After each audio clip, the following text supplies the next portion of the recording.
Hello mga friends! Kamusta po ang lahat? It's been a long while since nakapag-upload tayo ng video. Bago po ang lahat, I'll be thanking to all my friends, my part of my Leeds family, Saladmaster family, who's been supporting me all the way through Malin's Kitchen. Sa lahat po na aking subscribers, sa aking family, sa aking mga clan, sa aking mga kaibigan, mga supporters, maraming salamat po sa pag-subscribe ng Malin's Kitchen.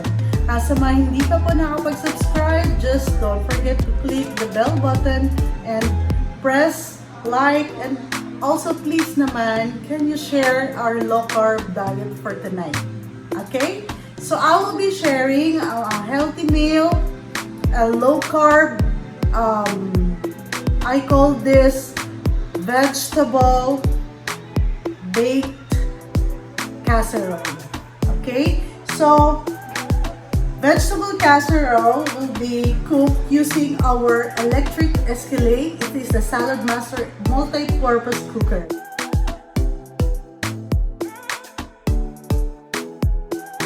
So, I'm going to use this through baking, but in some ways you can use this as frying our chicken without using oil.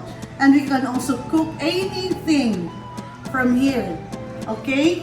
So, I would like to preheat and to cook this using 230 degrees Celsius. So, as you can see, there's a temperature. Lagyan natin sa 230 degrees Celsius.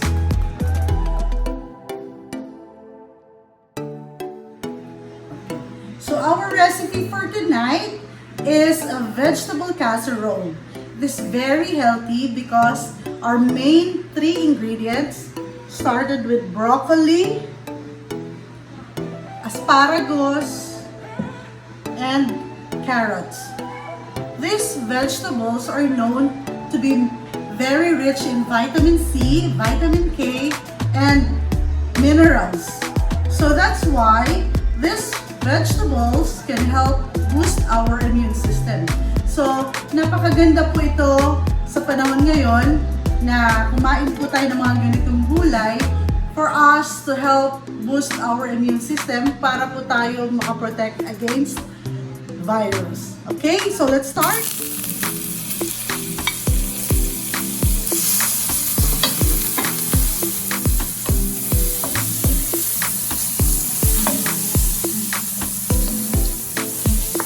Put the onion and the garlic.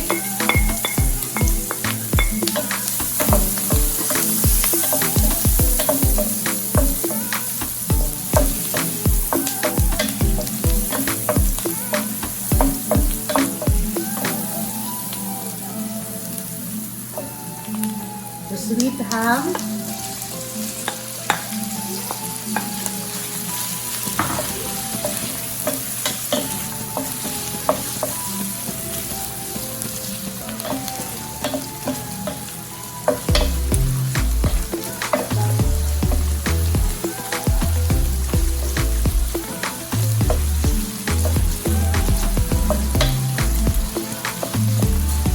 Ilagay na po natin ang ating carrot kasi ito, hindi pa ito pre-cook para sabay-sabay silang maluto, and kasama na rin ang ating asparagus, our mushroom,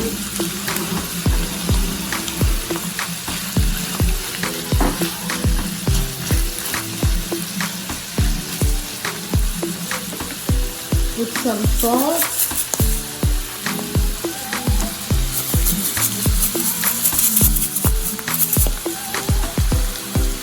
pepper,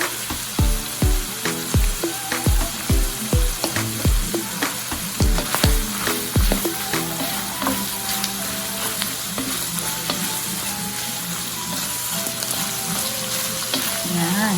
Dito sa ating electric cooker, at tawag dito ay Saladmaster electric skillet, there's a magic. Kasi tatakpan mo lang siya, mamaya, luto na siya. Napakabilis lang. So, let's have 3 minutes. So, mga friends, ito na. Ito yung napakaganda sa casserole natin sa ating electric skillet. Look, this is the maple valve. It means malapit na po siyang maluto. So let's start with the next step. Tingnan natin. Ayan. So in just 2 to 3 minutes, luto na ang ating gulay. So we are going to put some more ingredients here. Our bell pepper.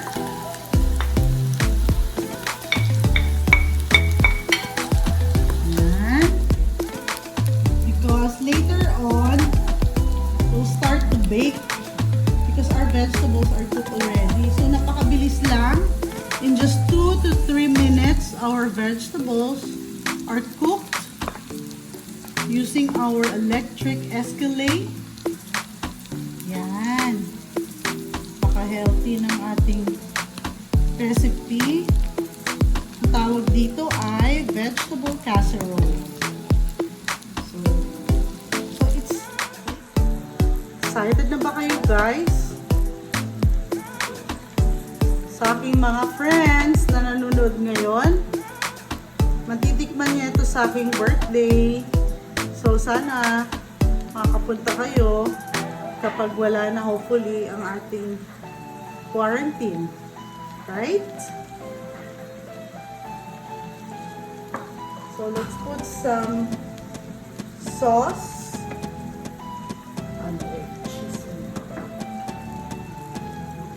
Cheese.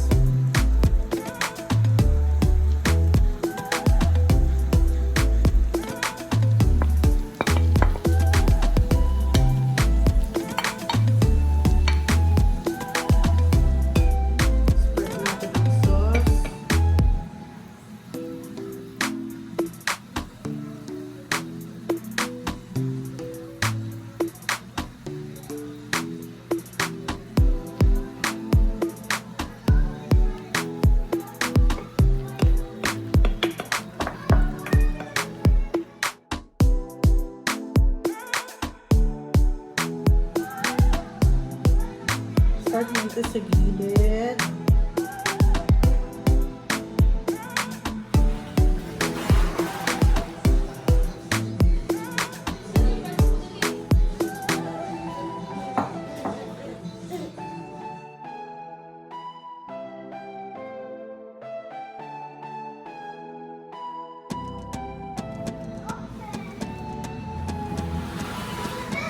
Cheese. So, depende na lang sa inyo kung gaano ka-cheesy gusto niyo.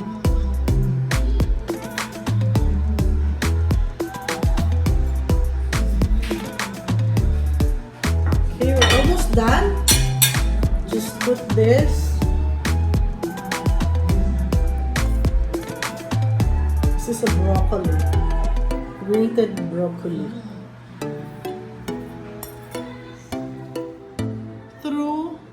Our electric skillet, our saladmaster skillet with 190 degrees Celsius for about 20 minutes. So let's have the timer, 20 minutes. Okay.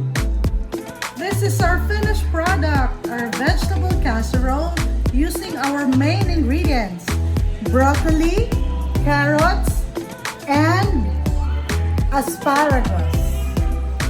Okay, maraming salamat po sa lahat ng mga manonood natin ngayon, sa lahat ng aking subscribers.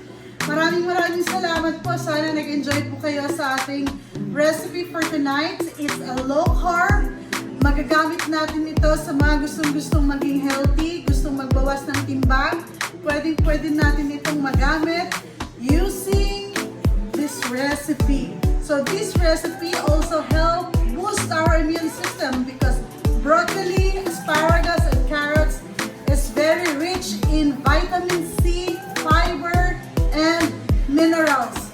So guys, I hope nag-enjoy po ang lahat, and please don't forget to press the subscribe button, like, and share. Thank you very much. God bless. Kainan na!